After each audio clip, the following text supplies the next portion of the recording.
Assalamualaikum warahmatullahi wabarakatuh. Perkenalkan, nama saya Islamia dengan NIM 2019-275 ingin mempresentasikan hasil review jurnal penelitian perencanaan pajak yaitu dari kelas A. Di sini jurnal yang saya ambil yaitu dengan judul analisis penerapan tax planning pajak pertambahan nilai atau PPN terutang pada CV area. Kemudian untuk nama penelitinya itu ada Ayu Zulfiani, Muhammad Arif, Rizky Filhayati Rambe. Kemudian untuk nama jurnal penelitiannya itu didapatkan dari Jurnal Akuntansi Audit dan Perpajakan Indonesia. Kemudian untuk tahun jurnal penelitiannya itu tahun 2021.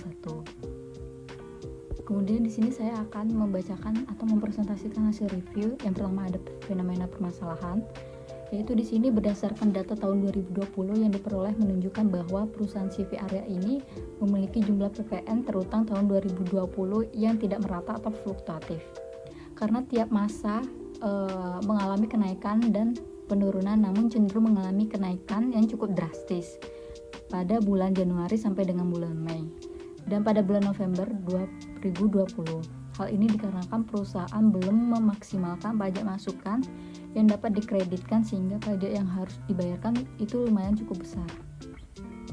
Selain itu, pada situasi pandemi COVID-19 sekarang yang belum mereda juga, hal ini berdampak pada perusahaan di mana terjadinya penurunan omset penjualan dari tahun-tahun sebelumnya sehingga perusahaan menunda pembayaran PPN terutang kurang bayar. Hal ini mengakibatkan CV area dikenakan sanksi administrasi dan denda bunga pajak sebesar 2% setiap bulannya dari pajak terutang. Kemudian ada rumusan masalah. Yang pertama, bagaimana data perencanaan PPN yang diterapkan oleh CV area. Kemudian faktor-faktor apa saja yang menyebabkan PPN terutang perusahaan tidak merata. Kemudian bagaimana strategi tax planning yang tepat agar efisiensi PPN dapat terrealisasi. Dan yang terakhir, bagaimana perbandingan jumlah pajak pertambahan nilai terutang sebelum dan sesudah dilakukan tax planning. Kemudian di sini ada dasar penentuan objek penelitian.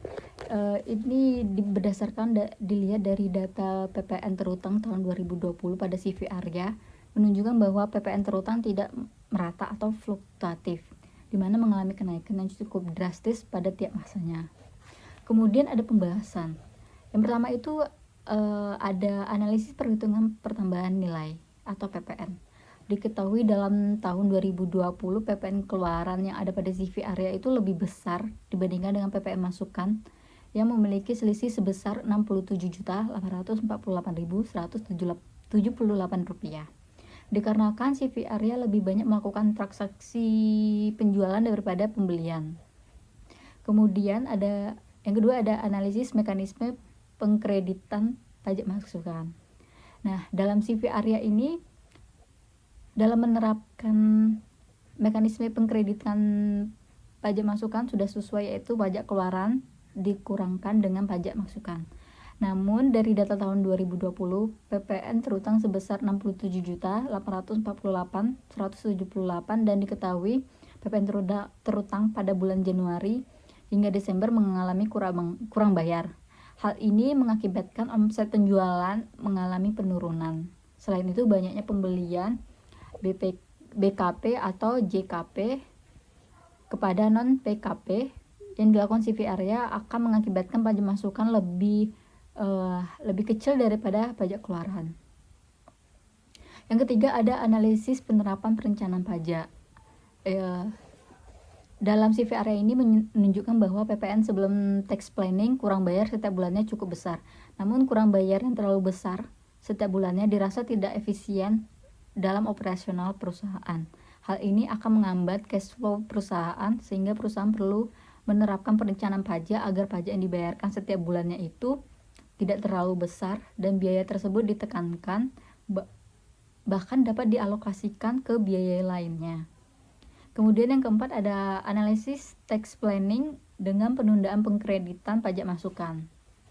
Nah, di sini CV area menunjukkan bahwa dengan menggunakan metode penundaan pengkreditan pajak masukan masih belum mencapai efisien dalam penghematan pajak selama 1 tahun. Penundaan pengkreditan pajak masukan hanya saja mampu meratakan PPN setiap bulannya. Kemudian di sini ada analisis tax planning dengan pembelian BKP atau JKP kepada PKP. PPN terutang dalam 1 tahun dengan menggunakan metode pembelian BKP atau JKP kepada PKP juga mengalami penurunan. Nilai pajak terutang yang sebelumnya sebesar Rp68.870.936 menjadi sebesar Rp41.414.974, sehingga dapat selisih sebesar Rp21.455.962. Jika dinyatakan dalam persentase, maka perusahaan telah melakukan penghematan sebesar 31,15%, sehingga perusahaan mampu mencapai efisiensi dalam PPN. Kemudian yang terakhir di dalam pembahasan ini ada perbandingan tax planning dengan penundaan pengkreditan masukan dan pembelian BKP JKP kepada PKP. Pada masa pajak Januari, pajak masukan yang semula Rp7.448.550 naik menjadi Rp10.450.800 atau sebanyak 40,31%. Pada masa pajak Februari, pajak masukan yang semula Rp3.225.468 naik menjadi Rp4.870.650 atau sebanyak 51%. Begitupun seterusnya untuk masa pajak bulan Maret, Mei, Juni, Juli, Agustus, September, Oktober, November, Desember. Perbedaan dari kedua perencanaan pajak tax planning adalah penundaan pengkreditan pajak masukan hanya mampu meratakan dan belum mencapai efisiensi. Jika pembelian BKP atau JKP kepada PKP mampu mengefisiensi PPN, yaitu dapat menghemat pembayaran pajak. Jadi di sini peneliti ini melakukan analisis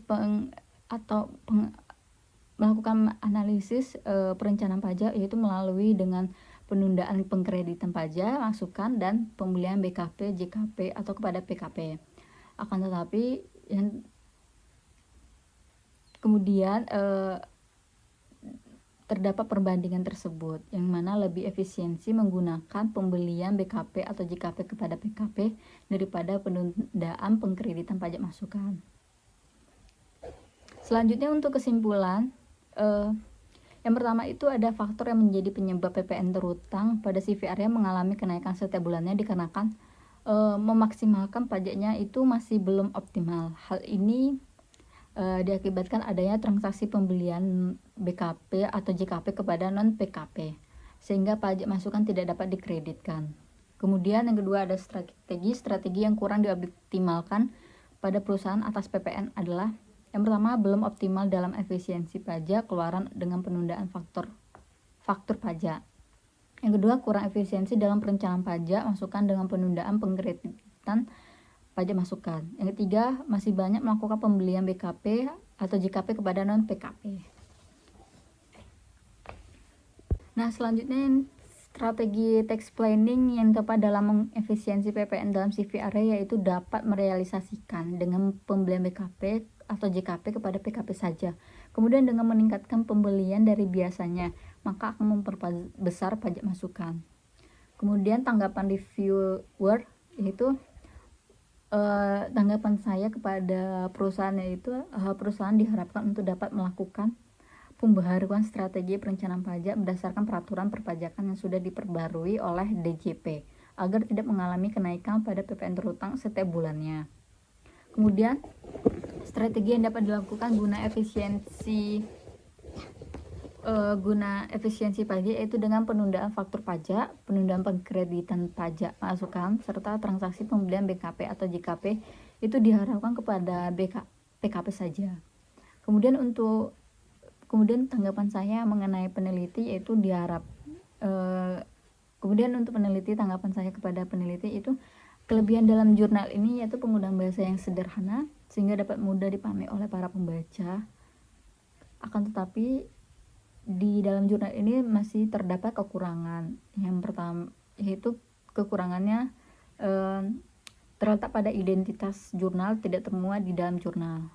Maksudnya ini, maksudnya seperti ini, yang jurnal akuntansi audit dalam perpajakan dan perpajakan Indonesia biasanya kan terdapat dalam setiap jurnalnya itu. Nah itu, tapi di dalam itu tidak ada dan harus dicari secara manual. Kemudian abstraknya itu hanya tersedia dalam bahasa Inggris saja. Baik, sekian presentasi dari saya. Apabila terdapat kesalahan mohon dimaafkan. Wabillahi taufiq wa hidayah. Wassalamualaikum warahmatullahi wabarakatuh.